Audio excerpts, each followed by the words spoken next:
Every scar carries a story, but only a few scars become the foundation of miracles.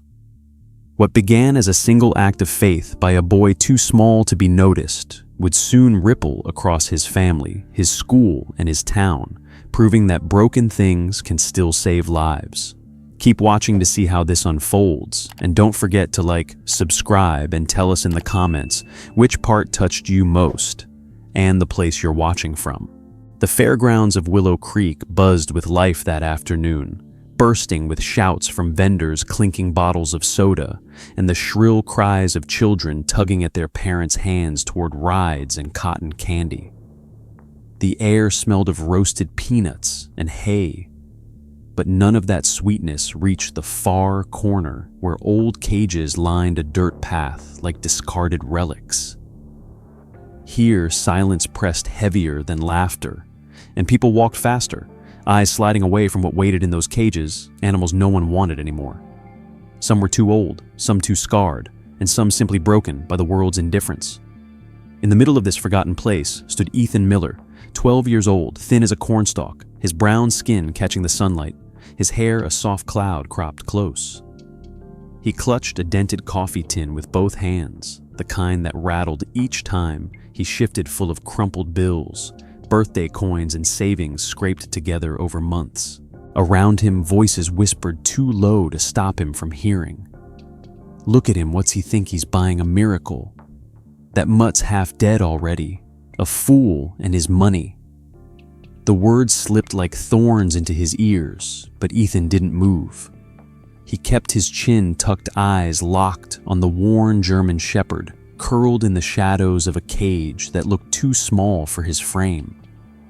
The auctioneer's booming voice rolled across the pen, calling bids for sheepgoats, ponies, even a pair of Labradors that fetched more than some family's rent.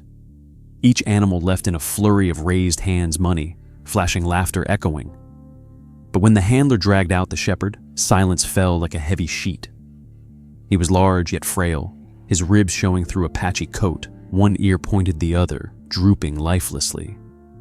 He didn't stand tall or bark. He lowered himself to the ground, eyes half-lidded body beaten by a history no one there cared to know. The handler muttered Lot 52 German Shepherd male, 3 years old, retired from failed service program. Health issues returned twice, no guarantees. The crowd shifted uneasily. Nobody wanted responsibility for a lost cause. But Ethan stepped closer, heart thudding so loudly it seemed to echo against the metal bars. He crouched low, and for a flicker of a second, the shepherd lifted his head. Their eyes met amber and gray, tired and young, and something unspoken passed between them, something that silenced even the boys trembling. The auctioneer tried again.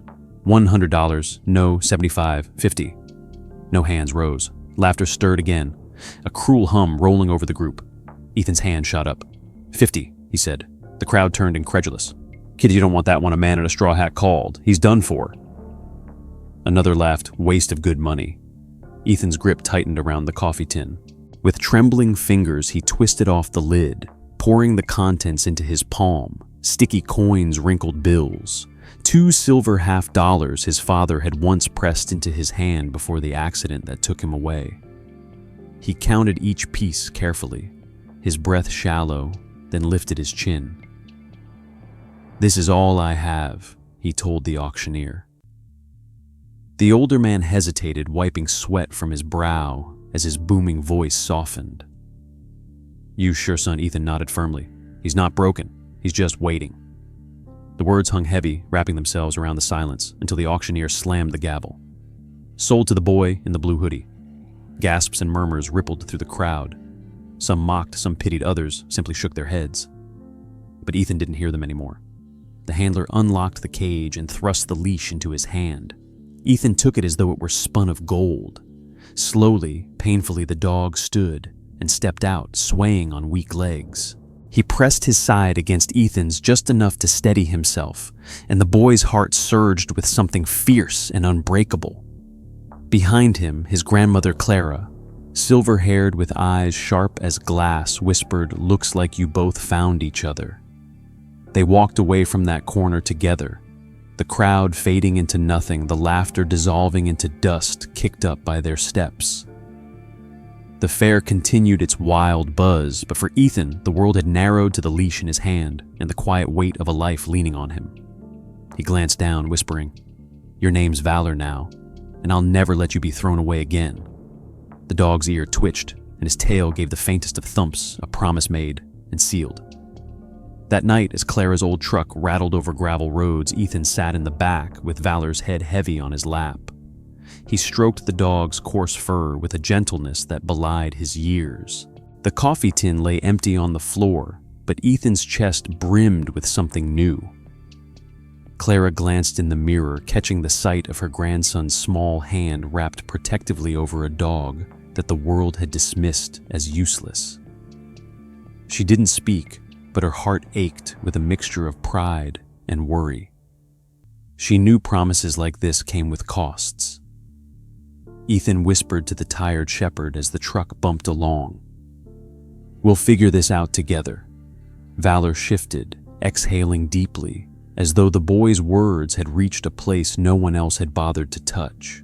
The truck rattled to a stop in front of the Miller house, its wooden porch sagging with years, the paint faded and chipped, the yard filled with the stubborn resilience of wild grass that refused to die. Clara shut off the engine and watched her grandson in the rearview mirror. Ethan leaned over the shepherd, his thin arm curled around Valor's neck, eyes heavy with exhaustion, but face lit with a quiet determination she had only seen in grown men who had already lived through too much.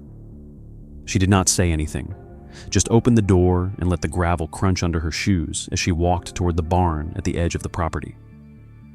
Ethan followed slowly, coaxing Valor with whispers, each step deliberate, as though guiding an old soldier across a battlefield. The barn doors creaked when Clara pulled them open, the scent of dust hay and faint memory rushing out like ghosts. Ethan spread the blanket he had brought earlier across the corner of the barn, his small fingers smoothing it carefully as if he were preparing a place of honor. "This is yours," he told Valor. The dog hesitated, amber eyes scanning the shadows, ears twitching with suspicion.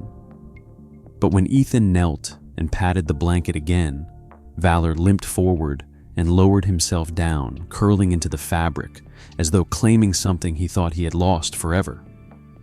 Ethan sat cross-legged beside him, his hand resting gently on the dog's bony shoulder. For a moment they just breathed together, boy and dog, the stillness surrounding them like a cocoon. Clara leaned on the doorway, arms folded the lamplight, etching lines of both strength and sorrow across her face. "You know this won't be easy," she said softly, her voice low but firm the way it had been when she broke bad news in hospital rooms years ago. Ethan looked up, his gray eyes steady. "I know," he said, "but he didn't give up Grandma, and I won't either." Clara exhaled slowly, remembering her late husband's words when he came back from war about broken men who carried ghosts and about animals that carried them too. She saw it now, not in words, but in the way Valor pressed his head against Ethan's knee, as though anchoring himself to the boy's presence. For the first time in years, she felt that same solemn weight of a promise that could both heal and hurt. That night, Ethan refused to leave Valor's side. Clara brought him a flashlight and a sandwich, shaking her head, but unable to hide the pride tugging at her lips. The barn filled with the soft glow of yellow light as Ethan whispered to the shepherd, telling him stories of school of his father, who used to carry him on his shoulders of the emptiness left behind since the accident. Valor didn't move much, but his eyes stayed open, listening in the way only creatures who understood pain could. When Ethan finally drifted to sleep with his head against the dog's side, Clara watched from the window of the farmhouse. She wanted to warn him that promises like this could break a young heart, but she also knew that sometimes the heart needed to break in order to grow. Morning came with the sound of roosters and the smell of dew clinging to the grass. Ethan woke stiff and cold, but smiling, his hand still resting on Valor's fur. To his surprise, the shepherd raised his head and licked his palm gently, a gesture so simple yet profound that Ethan nearly cried. He rushed to the house, grabbed an old bowl, and filled it with water, placing it near Valor. The dog drank slowly, as if rediscovering thirst, and then astonishingly shifted closer to Ethan, pressing against his side. "See Grandma," Ethan called when Clara came to check. "He trusts me already." Clara knelt, her knees aching, and studied the dog with the eyes of someone who had seen too many endings. She traced the scars hidden beneath the fur, noting their pattern. "He's got history," she murmured. "History like men I once knew." Ethan didn't fully understand, but he nodded, storing the words in his heart. Later that day, Rachel came home from her shift at the diner, her apron still dusted with flour and her hair pulled back in a tired bun. She frowned when she saw Ethan sitting in the barn, Valor's head in his lap. "Ethan," she said gently, "we don't have the money for vet bills. We barely make rent as it is." Ethan lifted his chin, stubborn in a way that reminded her of his father. "I'll find a way, Mom. He needs me." Rachel opened her mouth to argue, but then stopped. She looked at the boy, at the dog who had lifted his eyes for the first time in days, and something softened in her chest. She remembered how her husband had once taken in a stray pup, insisting that sometimes the broken ones saved you more than you saved them. She sighed, brushing Ethan's hair back from his forehead. "Just remember, loving something doesn't always mean it will stay," she whispered.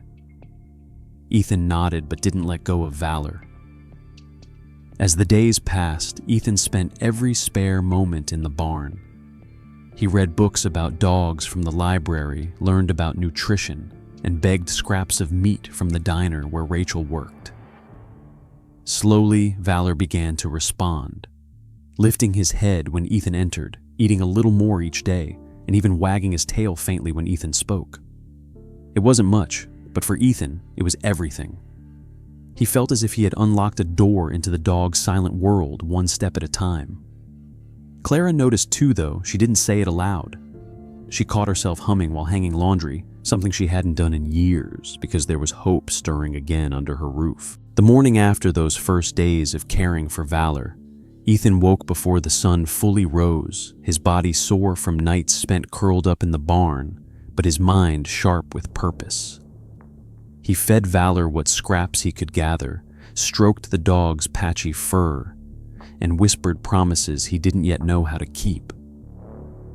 As the dog's amber eyes met his, Ethan felt a surge of quiet pride, but that pride was not something he could carry easily beyond the barn doors. By the time he trudged toward Millbrook Elementary, with his backpack slung over one shoulder, he could already sense the stares. News traveled fast in a small town, and word of a black boy wasting his money on a broken dog had spread like wildfire. Ethan walked through the hallway with his eyes forward, but the snickers followed him like shadows. Someone hissed "Mutt boy" under their breath. Another boy chuckled. Better check his backpack, might have fleas in there. Ethan ignored it, gripping his strap tighter, swallowing the hurt, as if it were something he had long since learned to digest. By recess, the whispers turned into a wall of cruelty. Derek Thompson, a tall, broad-shouldered boy with a permanent smirk and a pack of friends trailing him, cornered Ethan by the monkey bars. The playground smelled of rusted metal and damp wood chips, but to Ethan, it felt like the air had been pulled out of his lungs. Derek crossed his arms and sneered. "Heard you bought yourself a zombie dog, Miller. What's next? You gonna drag him in on a leash and call him your science project?" Laughter erupted from the kids around him. One of the girls wrinkled her nose and added, "I bet it drools all over the place and stinks worse than garbage." Another chimed in, "Maybe it's already dead and he's just too dumb to know it." Ethan kept his lips pressed together, jaw tight, trying to step aside, but Derek shoved him back against the bars. The impact rattled his ribs, but Ethan held his ground. His silence was not weakness, it was survival. Still, silence could only shield him so far. Derek leaned closer, his breath hot with the smell of cafeteria pizza. "Tell me, Miller, when it finally drops dead, you're gonna bury it out back with the rest of the trash." The words sliced deep, dragging up memories of a father buried too soon.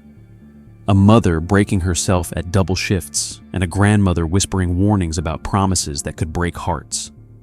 Ethan's fists clenched, but he forced them down. He wouldn't give Derek the satisfaction. Then just as Derek shoved him again, a voice cut through the cruelty. "That's not just some mutt," the voice said. Heads turned. Logan Price, a boy taller than Ethan, but lanky with sandy blonde hair that never seemed to stay combed, and glasses sliding down his nose, stood awkwardly behind the crowd. He wasn't someone people noticed, often quiet, shy, always carrying books too thick for 5th grade. But now his voice was steady, his eyes locked on Derek. "That's a service dog." Derek blinked, then barked a laugh. "Who asked you?" Pencil neck Logan didn't flinch. He shrugged lightly. "I'm just saying, my brother had one, a German Shepherd. He saved his life more than once." Murmurs rippled through the crowd. Some kids frowned unsure. Derek's smirk faltered. Logan adjusted his glasses and pressed on. "My brother has autism. Sometimes he wanders off, gets scared. His dog Jasper always found him, calmed him, kept him safe. Without him, my brother wouldn't even talk to us half the time. So maybe Ethan's dog is smarter than you, Derek." The playground went silent. The laughter died in throats that now held unease. A few kids snickered, but this time not at Ethan, at Derek, whose red face betrayed his anger. He shoved past Ethan, muttering, "Whatever. Let him waste his time." The crowd dispersed, whispers trailing behind, but the sting of their earlier words still clung to Ethan's skin. He stood frozen, unsure what to do, until Logan stepped closer. "You don't have to thank me," Logan said quickly, eyes darting away. "I just don't like when people act like jerks." Ethan studied him, the boy who had just defended him when no one else ever had since his father died. His voice was low, but certain. "Thanks," he said simply. Logan gave a crooked smile. "No problem. I like dogs, especially the broken ones." That afternoon, instead of walking home alone, Ethan found Logan waiting at the edge of the playground, his backpack slung carelessly and his sneakers scuffed. They walked in silence at first, the sounds of cicadas filling the gaps, until Logan spoke. "I still have one of Jasper's old training manuals. Found it in our garage. It might help." He dug into his bag and pulled out a torn page edges, yellowed words faint but legible. Ethan took it with careful fingers as if it were something sacred. "You sure?" Logan nodded. "Yeah. I think your dog will understand more than people think." For the first time since the laughter began, Ethan felt something new stirring in his chest, hope not born of stubbornness, but of possibility. When he reached home, Ethan darted straight to the barn, clutching the paper. Valor lay curled on the blanket ears, twitching as the boy approached. Ethan crouched beside him, voice low. "Sit," he whispered, trying the first command. Valor's ears perked, but his body remained still. Ethan tried again, firmer. "Down." To his astonishment, the shepherd shifted, lowering himself carefully, bones creaking but movements precise. Ethan's eyes widened. "You remember?" He breathed. He tried again. "Stay." Valor held his ground. "Come." The dog rose and moved stiffly to his side. Ethan's laughter bubbled up quiet, but pure, the kind of sound that had been missing from his life since his father's absence. Clara, watching from the doorway, felt her chest tighten. She knew this was dangerous, hope always was, but she also knew there was no stopping it now. The day after, Logan had stood up to Derek and handed Ethan that torn manual page. Ethan carried it folded carefully in his pocket, as though it were treasure, his fingers brushing it over and over during class while teachers droned about math problems and spelling lists. His mind wasn't on schoolwork, but on the barn, on Valor, and on the possibility that somewhere deep inside that scarred and weary frame was a memory waiting to rise again. When the final bell rang, he rushed home with more energy than he had felt in weeks, almost forgetting the weight of the taunts that still followed him in the hallways. The barn door creaked open as Ethan darted inside, the familiar smell of hay and dust filling his lungs as he knelt by the shepherd. Valor's amber eyes lifted to meet his, tired yet attentive in a way Ethan hadn't seen before. With shaking hands, Ethan unfolded the manual and read the first simple command, aloud, his voice uncertain but firm. Sit. At first, Valor only twitched his ears, his body unmoving. Ethan tried again, louder, this time his tone more direct. Sit. Slowly, as if pulled by a thread, from long ago Valor pushed himself upright, his hind legs stiff but deliberate, lowering his rear to the floor. Ethan's breath caught in his throat, a laugh escaping that was more like a sob. You remember, he whispered, eyes wide. He pressed on, reading another. Down. Valor blinked, then lowered himself carefully until his body stretched across the straw.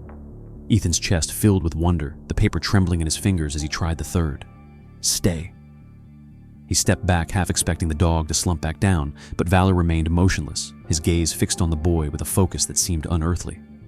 Come, Ethan said, and Valor rose slowly, padding forward to stop just in front of him, pressing his nose against Ethan's hand. Tears pricked Ethan's eyes as he wrapped his arms around the dog's neck, burying his face in the coarse fur. You're still in there, he whispered fiercely. No matter what they said, you're still you. From the doorway, unseen at first, Rachel stood frozen. She had come home from the diner with her apron still dusted with flour, her hair pulled back and her shoulders slumped from exhaustion. She had intended to call Ethan in for supper, perhaps scold him for spending too much time in the barn, but when she saw him command Valor and watch the dog respond like a soldier obeying orders, something inside her shifted. For the first time since her husband's funeral, she saw a spark of light in her son's eyes, a hope that had been smothered under grief. She pressed a hand to her mouth, tears stinging her own eyes, but she didn't step forward, didn't interrupt. She just watched as boy and dog rediscovered each other, silently praying that maybe this was the miracle neither of them knew they needed. Later that evening, Ethan finally walked into the kitchen, Valor trailing at his side like a shadow. Rachel had set down plates of chicken and cornbread, her movement slower than usual, her mind still caught in what she had seen. Ethan slid into his chair, his voice bubbling with excitement. Mom, you should have seen him. He remembers commands, sit, stay down. It's like he hasn't forgotten who he was. Rachel tried to smile, her tired eyes softening, though worry still lurked beneath the surface. That's good, sweetheart, she said, gently brushing back a strand of hair from his forehead. But remember, he's been through things. It may not be easy. Ethan nodded, determination hardening his face. I don't care how hard it is. I won't give up on him. Ever. Rachel looked at her son, and in that moment, she saw both the boy he was and the man he might become, stubborn, tender-hearted, carrying more responsibility than a child should. Her throat tightened, and she turned back to her plate so he wouldn't see her tears. After supper, Ethan slipped back into the barn with Valor, the flashlight balanced between them. He repeated the commands again, and each time Valor responded slower than the last, but still responding, as if each word unlocked another buried memory. Ethan's voice grew steadier, his confidence blooming. When he whispered guard, something remarkable happened. Valor shifted instantly, straightening his posture, stepping forward to stand between Ethan and the barn door. His body grew alert, his eyes scanning protective and commanding all at once. Ethan's jaw dropped, awe spreading across his face. The stance lasted only a few seconds before Valor sagged again, but those seconds were enough. Ethan fell to his knees, throwing his arms around Valor's neck once more. You're a hero, he whispered. No matter what they said, you're a hero. The weekend rolled in with heavy gray clouds pressing low over Millbrook, the air damp with the smell of rain and soil, and Ethan woke to the sound of drops tapping against the tin roof of the barn. Valor lay curled at the foot of the blanket, his chest rising slowly, but his eyes flicked open when Ethan stirred, ears twitching in the half-light. Morning buddy, Ethan whispered, stroking his fur, and for the first time Valor pushed himself up, without coaxing, wobbling slightly, but steady enough to follow the boy to the water bowl. Clara watched from the porch, her shawl pulled tight around her shoulders, nodding slightly as she saw the shepherd drink, and glanced back toward Ethan as though seeking approval. Later that morning, Clara decided it was time for the dog's first real bath. She prepared the back corner of the barn with an old clawfoot tub balanced on bricks, filling it with warm water she carried in buckets from the kitchen stove. The rain outside mixed with the steam rising from the tub as Ethan coaxed Valor forward, sleeves rolled high, sponge in hand. Valor stepped in reluctantly, but did not resist his trust in Ethan, outweighing his discomfort. Ethan worked the sponge gently through the dog's dull fur, rinsing away dirt and patches of crusted skin, watching as the water turned dark with years of neglect. It was then, as his fingers worked through a stubborn mat of fur along Valor's flank, that Ethan froze.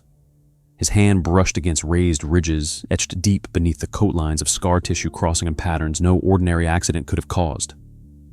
"Grandma," he called softly, voice trembling. "What's this?" Clara bent down, her old knees creaking, and ran her fingers along the ridges, her sharp eyes narrowing. She had seen wounds like these before in men brought into field tents during the war wounds from shrapnel barbed wire explosions. Her hand moved to Valor's ear, brushing back damp fur, and there, just inside, was a faded tattoo. Numbers and letters barely legible, stamped permanently into the skin. Clara's face tightened. "Military," she said, her voice low and heavy. "This dog, he wasn't just trained. He belonged to someone. He served." Ethan's heart thudded in his chest, the sponge falling into the water with a splash. He stared at Valor with new eyes, no longer seeing only the broken animal everyone else had dismissed, but a soldier scarred by battles no one had bothered to remember. That night, Ethan could not sleep. The discovery haunted him, questions spinning through his head, pulling him to the kitchen table with the torn training page spread beside his school notebooks. When Logan came over with a flashlight and 2 peanut butter sandwiches, the 2 boys hunched over Clara's old laptop, its keys sticking slightly from years of disuse. Logan had bookmarked links to government registries from an old project, and together they began searching. They typed the numbers from Valor's tattoo, guessing at missing digits, their eyes burning with the glow of the screen. Hours passed, the rain tapping like fingers against the window, until suddenly the screen flashed with a match. United States Army K-9 Unit Registry, K-9 Valor, Service Designation, Tactical Support, Deployment Afghanistan, Status Retired Unconfirmed Missing in Action. Ethan's breath caught, as if he had been punched. His broken dog, had once worn a soldier's rank. Logan read aloud details of an explosion that had separated the unit from its handler, a note in the file marked presumed dead. It was dated nearly 5 years ago. Ethan sat back, stunned, the clock ticking loud in the silence, his chest heavy with the weight of revelation. "I've been sleeping next to a war hero," he whispered, almost afraid to say it aloud. Valor lay on the floor beside them, eyes half closed, but as if understanding, his tail brushed once against the boards. Logan looked at his friend, his own voice soft. Nobody even knew he made it back. They sat in silence for a while, 2 boys in the dark, one clutching the edge of the table as if the truth might slip away if he let go. Then Logan spoke again, his words more personal, his voice breaking. "My brother, he was lost once too, not in war, but in the woods. We were camping and he wandered off. Hours passed, everyone panicked. We thought he was gone. He swallowed hard, but Jasper found him. Tracked him through mud across a stream, right to where he was curled under a tree, scared and cold. If Jasper hadn't found him, he might not have come back." Ethan's throat tightened, not knowing how to respond, but he understood the weight of what Logan was saying. It was more than just a story about a dog. It was about salvation. It was about bonds that went deeper than words. Later, Ethan handed Clara the printed file, watching her expression as her eyes scanned the lines. She said nothing at first, only sat by the fire, the flames reflecting in her sharp gaze. When she finally looked up, her voice was steady, but tinged with awe. "You were right, Ethan. He wasn't thrown away. He was lost. And now he's been found. Maybe his story didn't end in that war, Maybe it was meant to come here to you. She lifted the framed photograph of her late husband from the mantel, a man once strong and proud in uniform, smiling with a German shepherd at his side. Some souls carry purpose longer than this world expects. Sometimes they find their way back. Ethan stared at Valor curled on the hearth, the scars visible now like battle lines, the tattoo a silent signature of his past. The boy reached out, laying his hand gently on the dog's back, and whispered, "You're not done yet." Valor's eyes lifted to meet his, and in that gaze was something unspoken, a flicker of memory and duty, a whisper of boots on gravel and commands carried across battlefields. Ethan's resolve hardened. He would not just keep this dog alive, he would honor him. The days that followed the discovery of Valor's scars and military tattoo passed in a blur of new responsibility and renewed purpose.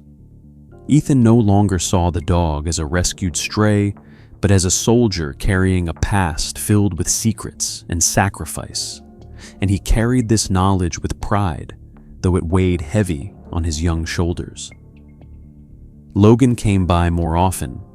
The boys bent over training manuals, practicing commands, and watching Valor respond with varying degrees of strength, each attempt proving that memories of service still lived inside him.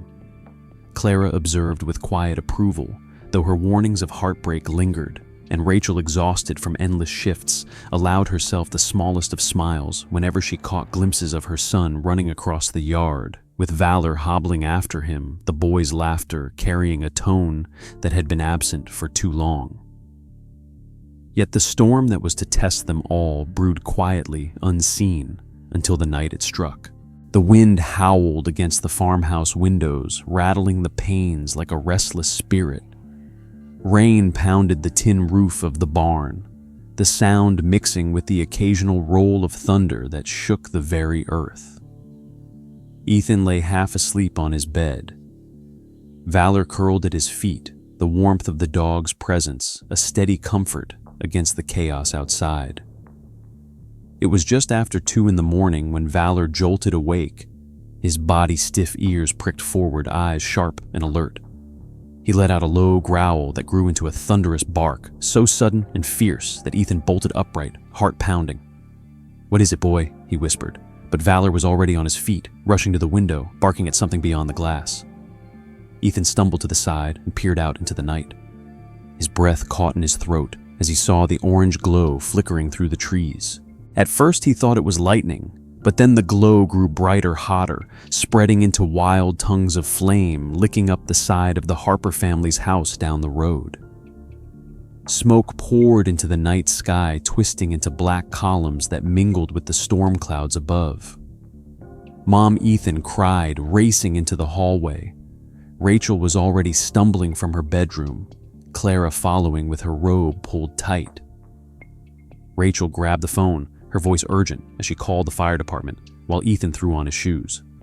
Valor barked again, his entire body trembling with intensity, muscles taut like he had been thrust back into battle. Ethan looked at him, then at the glow outside. "Let's go," he whispered, and without hesitation, Valor bolted through the door into the storm, Ethan chasing close behind. Rain lashed against his face. Gravel cut into his bare ankles, but adrenaline propelled him forward. By the time they reached the Harper house, the flames were already consuming the front porch, the heat pushing them back with scorching breath. Mrs. Harper stood in the yard, clutching her daughter, her face streaked with tears. Mason still inside, she screamed, her voice breaking with panic. He must have gone back in Ethan's chest, seized with fear, but before he could respond, Valor lunged forward, tearing across the yard and into the burning house. "No," Ethan cried, his voice lost in the roar of the fire, but deep down he knew Valor wasn't just acting. He was answering a call he had once known all too well. The seconds stretched into an eternity as smoke poured from the windows and flames crackled against the walls. Ethan's heart hammered in his chest, his hands shaking helplessly. He could hear Clara behind him shouting for him to stay back, could see Rachel's pale face lit by the fire's cruel light, but all he could focus on was the doorway Valor had disappeared through. Then through the haze, a shadow emerged, Valor staggered forward, his fur singed his eyes, burning with determination, and clamped in his jaws was the collar of a small boy's pajamas. Mason coughed violently, his body limp, as Valor dragged him across the threshold and into the wet grass. The crowd that had gathered gasped, someone rushing forward to scoop Mason into their arms. Water was thrown across Valor's back from a garden hose, steam rising as the heat hissed against his skin, but the dog held his ground, standing over Mason until the boy coughed again, air rushing into his lungs. Ethan dropped to his knees, tears streaming down his face as he threw his arms around Valor. "You did it," he whispered fiercely. "You saved him." Minutes later, the wail of sirens filled the air, fire trucks pulling into the yard, but the rescue had already been done. Firefighters swarmed the house, dousing the flames, while paramedics checked Mason and declared him alive, shaken but stable. Valor slumped into the wet grass, his body trembling, but when Ethan pressed his forehead against his, the shepherd licked his cheek, a weary but triumphant gesture. Rachel knelt beside them, her face streaked with tears, her voice cracking. "That dog is a hero." Clara placed a hand on her shoulder, her eyes glistening. "He always was, just took the right boy to show it." By dawn, the fire was out, smoke still rising in gray plumes against the pale morning sky. The county sheriff stood in the yard with a reporter scribbling notes, their eyes flicking often to the boy and the dog who had become the center of every whisper. By the next day, the local paper carried the headline across its front page, "Broken Dog Saves Boy in Midnight Blaze." A photo showed Ethan crouched beside Valor, the boy's hand clutching the leash like a lifeline, the dog's eyes still sharp despite the bandages wrapped around his side. Copies of the paper hung in shop windows, pinned to bulletin boards passed from hand to hand in the diner where Rachel worked. Strangers began stopping Ethan on the street, patting Valor's head, offering words of thanks. For a boy who had been mocked for wasting his money for a dog written off as useless, everything had changed in a single night of fire and courage. The fire had changed everything. In the days after the blaze, Millbrook was no longer the same small town that had laughed at a boy with a half-dead mutt. Now, wherever Ethan went, people stopped him to shake his hand or bend down to pat Valor's scarred head. The grocery clerk slipped extra treats into their bag. The sheriff tipped his hat solemnly when they passed, and even the children at school who once mocked him now trailed behind in cautious awe. Rachel still worked double shifts. Clara still moved stiffly with age, and Ethan still trudged through homework by lantern light, but in the corners of their days, there was a sense of reverence that had not existed before. Valor had saved a life, and in doing so, he had carved out a place of respect, not just for himself, but for the boy who had refused to give up on him. So, when the mayor announced a ceremony to honor Valor on the steps of the town library, the Miller family arrived, nervous but proud, Valor trotting slowly at Ethan's side, his bandages hidden beneath a gray scarf embroidered with the word hero. The square was filled with neighbors, teachers, firefighters, and even reporters with cameras flashing in the afternoon sun. Ethan stood straight, holding Valor's leash tight, his hair combed by Rachel's careful hand, his shirt a little too big but tucked neatly into his pants. Clara stood behind him with her shoulders squared, pride etched into every line of her face. When the mayor boomed about bravery and sacrifice, the crowd erupted into applause, yet Ethan barely heard the words. His eyes wandered to the back of the crowd where a tall figure stood in the shadows of a maple tree. The man wore a dark coat with military lines, his posture rigid, his jaw clenched, his gaze fixed not on the mayor or the crowd, but solely on Valor. Ethan's stomach tightened as Valor shifted ears, twitching eyes locking on the man with a focus Ethan had never seen before. The ceremony ended with handshakes and photographs, but by the time Ethan turned back, the man was gone. The next morning dawned quiet, the mist hanging low over the fields.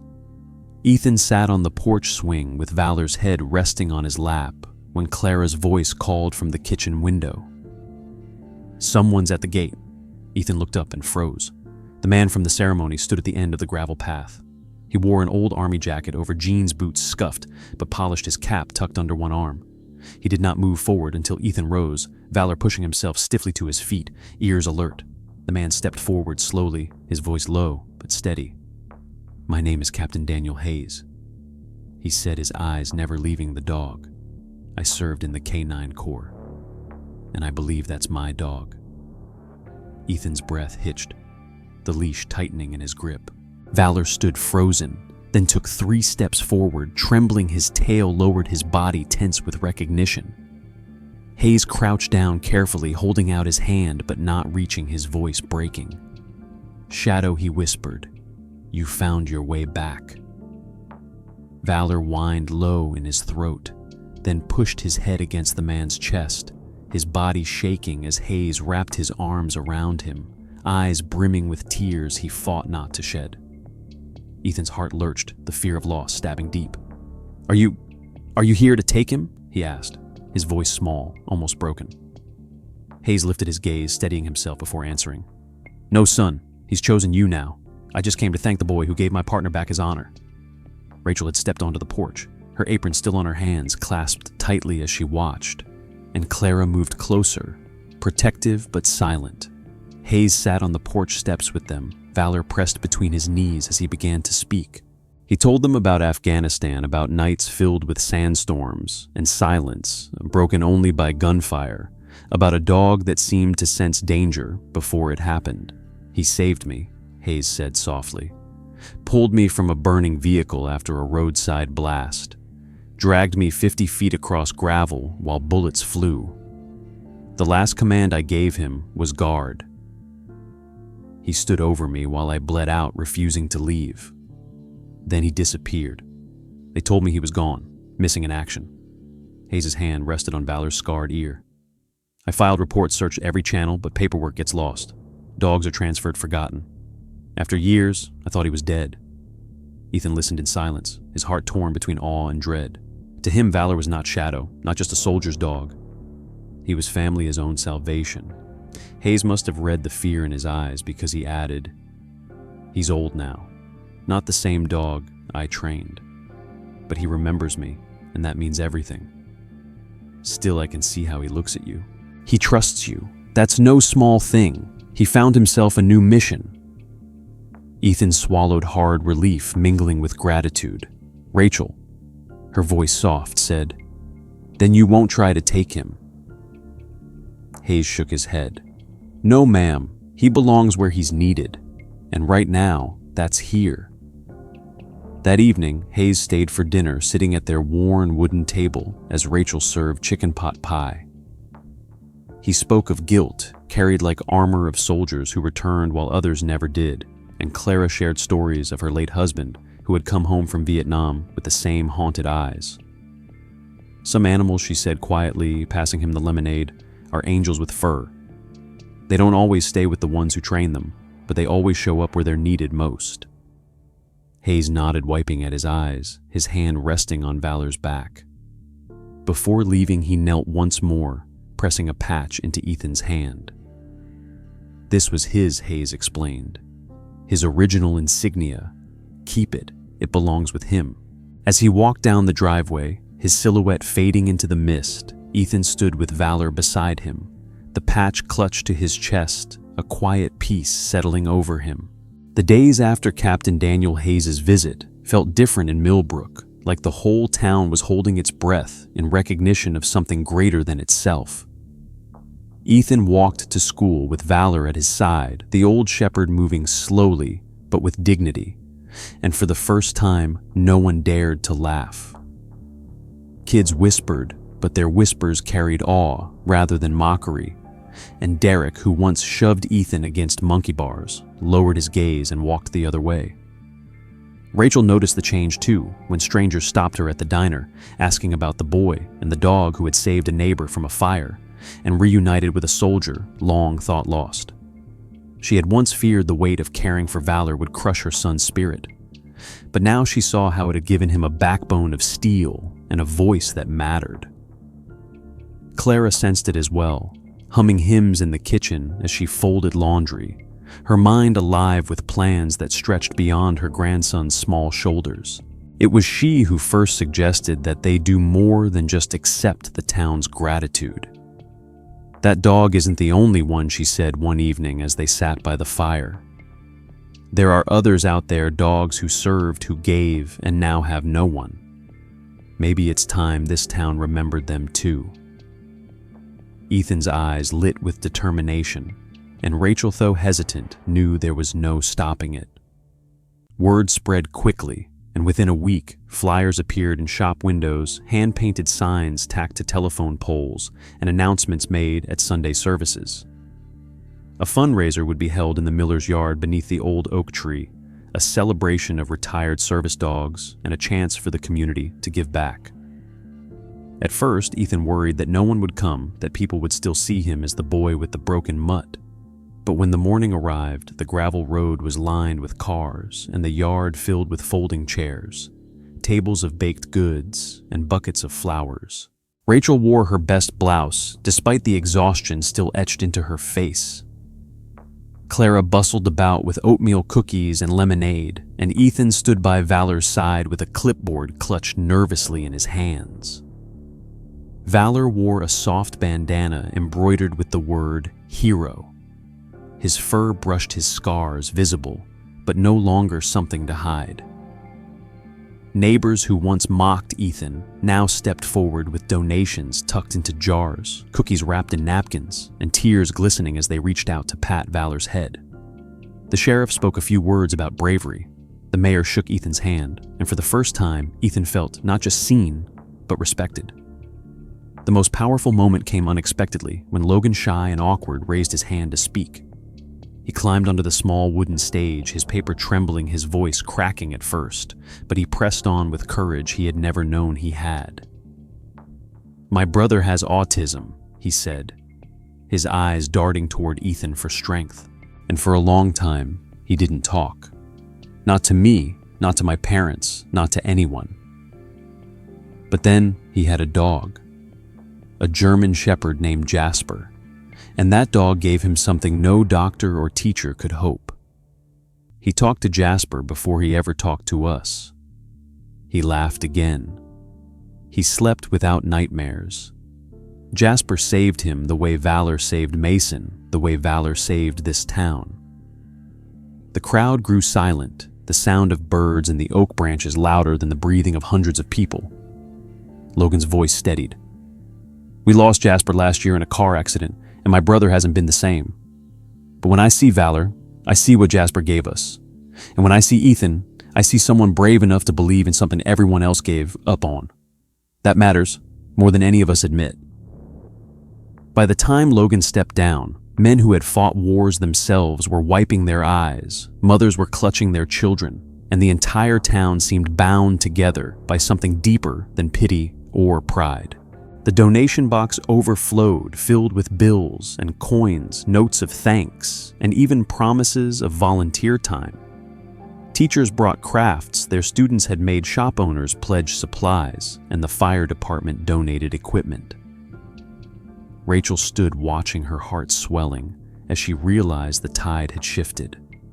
Her son had not only redeemed a single dog, he had inspired an entire community to remember the forgotten. Clara stood straighter than she had in years, her eyes gleaming with a fire of their own, and whispered to Ethan as he passed, "This is only the beginning, boy. The world needs what you and that dog have started." As the fundraiser ended with the sun dipping low, the light turned the yard into a sea of gold. Valor lay at Ethan's feet, exhausted but proud, while children knelt to pet him, gently whispering thanks, as if he were a soldier in uniform. Ethan looked out at the tables being cleared, the neighbors lingering with smiles and soft voices, and he felt a surge of belonging he had never known before. For so long he had been the boy with the empty tin, mocked for dreaming too big. Now he was the boy who had proved that broken things still had value, that forgotten heroes still mattered. Later that night, as they sat on the porch swing, Logan beside him, Clara knitting quietly, and Rachel humming softly in the kitchen, Ethan reached down to scratch Valor's ears. "They all see you now," he whispered, "but I saw you first." Valor's tail brushed against the porch floor, his eyes closing as if in agreement, and the stars blinked awake overhead, silent witnesses to a town that had been changed by a boy, a dog, and the courage to believe in second chances. The fundraiser had been more than just an afternoon of cookie speeches and folded bills. It had lit a spark in Millbrook that no rainstorm could extinguish. People began to speak of retired service dogs in grocery aisles, in pews on Sundays, and over coffee at the diner where Rachel worked. The donations collected that day had not only filled a jar, but seeded a foundation that Clara and a few other townsfolk helped Ethan name the Valor Fund. Its mission was simple but powerful, to provide care, shelter, and dignity for dogs who had given their best years in service but been forgotten.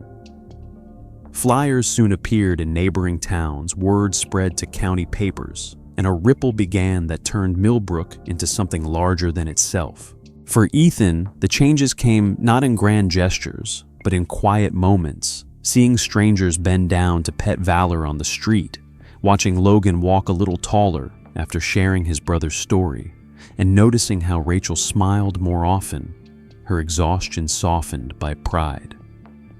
Even Clara, who once worried about her grandson's heavy heart, carried herself straighter, her knitting basket now often filled with tiny bandanas embroidered with Hero. One crisp morning months later, Ethan arrived at the town square to find scaffolding erected before the library. He thought at first it was just maintenance until he saw the sheeted shape beneath the crane, the mayor bustling about with reporters, and a plaque being polished by hand. The town had gathered donations again this time to commission a statue not of generals or politicians, but of valor. The unveiling drew crowds larger than any in memory, with families, teachers, veterans, and children filling the steps. Ethan stood with Rachel, Clara, Logan, and of course Valor, his leash loose because the dog no longer needed it. When the cloth was pulled back, gasps rippled through the crowd. Cast in bronze, no taller than a child, was Valor seated with calm dignity. His head raised, one ear pricked the other, folded his scars captured not as flaws, but as marks of honor. At the base were the words, "For the broken ones who still save us." Ethan felt his throat tighten, his hand slipping into Valor's fur as the shepherd pressed against him, and for a moment boy and dog stood as one, the statue behind them a mirror of their bond. Life continued, seasons turning with the slow grace of small towns, but the legacy of Valor deepened with each passing week. Ethan returned to school to find himself no longer on the outskirts, but surrounded by classmates who now asked to sit with him at lunch, teachers who called on him with respect, and even Derek, who once sneered, offering him a quiet nod of acknowledgement. Logan remained his closest friend, often by his side as they trained Valor with gentle commands, their bond forged not in shared hobbies, but in shared understanding of what broken things could still become. Rachel's pride grew each time she heard whispers of her son's name spoken in admiration, though she never stopped reminding him to do his chores or finish his homework, grounding him in the rhythms of ordinary life. Clara kept watch over them, all her eyes sharp, but her smile softer now, her words laced with the wisdom of years spent carrying both sorrow and resilience. Then came the day that marked another milestone, one that seemed almost ordinary compared to the fires and ceremonies, but would leave the deepest imprint: Ethan's graduation. The small outdoor amphitheater filled with folding chairs and proud parents, teachers bustling to keep children in neat lines. Rachel fussed with Ethan's shirt collar. Clara pressed a comb through his hair, and Logan waved a poster board painted with the words, "Go Ethan and Valor." As the ceremony began, names were called one by one, students stepping across the stage to collect certificates, their smiles shy and eager. When Ethan's name echoed across the speakers, he rose slowly, his hand brushing against the patch Hayes had given him that still rested in his pocket. Valor lay at the side of the stage, his body stiff with age, his bandana freshly tied, his eyes alert. Ethan walked to the microphone, his speech folded in trembling hands, and began to read. This year, he said, his voice clear, though tight, I learned how to multiply fractions, how to build a rocket from soda bottles, and how to see someone's worth, even when the world says they're not worth anything. I brought home a dog who was sick, old, and unwanted. People laughed at me. But that dog, his name is Valor, saved a boy in a fire, helped a soldier heal, and reminded me every day that the bravest hearts sometimes wear scars and fur. His voice wavered, but he steadied himself. Then, looking down at his companion, he said quietly, "And today, I want to ask Valor to help me one more time." The crowd leaned forward, holding its breath. Ethan's next words were not for them, but for his dog. "Valor," he whispered, "guard." For a heartbeat, nothing happened. Then, with a groan of effort, Valor pushed himself upright. His joints ached, his muscles trembled, but his eyes blazed with purpose. Slowly, step by step, he climbed the 2 small stairs onto the stage. The crowd fell utterly silent as the shepherd limped to Ethan's side, sat tall and proud, his head high, his posture unyielding. Ethan rested his hand on Valor's shoulder, and the moment stretched into eternity. Then all at once the audience erupted into applause. Some clapped, some wept openly. Veterans stood at attention. Mothers clutched their children, and Logan whooped so loudly his poster shook in his hands. Clara gripped Rachel's arm as tears streamed down both their faces, their family bound together by pride too large for words. The applause from the graduation ceremony echoed in Ethan's memory for months afterward, not because it was the first time he had been cheered, but because of the sight of Valor climbing those steps with every ounce of strength left in him. The image of the old shepherd sitting proudly at his side had burned itself into his heart, becoming a symbol of perseverance he carried with him through each day. Summer came and went, then autumn, with its crisp winds and tumbling leaves, and through every season, Valor remained his constant companion. Years slipped by in the way small towns measure time, not by clocks or calendars, but by harvests, school plays, and the sound of laughter spilling from porches on summer nights. Ethan grew taller, his shoulders broadening, his voice deepening, but even as he changed, Valor remained tethered to him like a shadow. Rachel still worked hard, though her hair turned silver faster than she would admit. Clara grew slower, her hands stiffer, but she still sewed hero bandanas with steady determination. Logan remained a loyal friend, and often the boys, now young men, sat under the oak tree planning futures they were only beginning to understand. Through it all, Valor aged too. His once shining eyes clouded slightly, his stride grew stiff, and the playfulness of earlier days gave way to a quiet, solemn dignity. Yet every command, every gentle word from Ethan still brought a flicker of fire back into his gaze. The statue at the library became a gathering place, flowers left at its base by children, veterans, and strangers who had heard the story and found hope in it. Ethan often walked there with Valor at his side, watching the old shepherd pause and look up at his own likeness cast in bronze. It was as if Valor knew he had been seen, remembered, honored, in a way few creatures ever were. People sometimes asked if it was strange for a boy to have his dog immortalized in stone, but Ethan always answered the same. He wasn't just a dog. He was my family, my hero, and the town nodded, for they understood. As Ethan entered his later teenage years, life grew heavier with choices about college work and responsibility. Through it all, Valor was there, a steady weight at the foot of his bed, a watchful eye in the barn, a quiet listener when doubts crowded Ethan's mind. Sometimes on evenings when the stars scattered like diamonds across the Tennessee sky, Ethan would lie beside him in the grass and whisper dreams he hadn't told anyone else. "I want to make a place for them," he confessed one night. "A place for dogs like you. A place where no one calls them broken. A place they can be heroes again." Valor wagged his tail once slow, but sure, as if giving his blessing. But time is merciless even to heroes. By Ethan's 18th birthday, Valor's steps were faltering, his breathing heavier, his once proud ears drooping more often than they stood. Rachel watched with a mother's ache, knowing the inevitable was near, while Clara prepared Ethan quietly, her wisdom tempered with gentleness. "Love like that doesn't end," she told him, placing her weathered hand over his. "It just changes form." Ethan nodded, but the thought of a life without Valor's steady presence seemed impossible. Then came that quiet morning in spring when the house was still and the sunlight filtered soft and golden through the curtains. Ethan had just finished feeding the chickens when he returned to find Valor lying by the porch, his eyes half closed, his breath shallow but calm. Ethan sat beside him, his legs folded, and Valor shifted his head onto the boy's lap. For a long time, they stayed like that, Ethan stroking the graying fur, whispering stories from their years together. Remember the fire. Remember the fundraiser. Remember Hayes. You were always braver than me, Valor. You carried us all.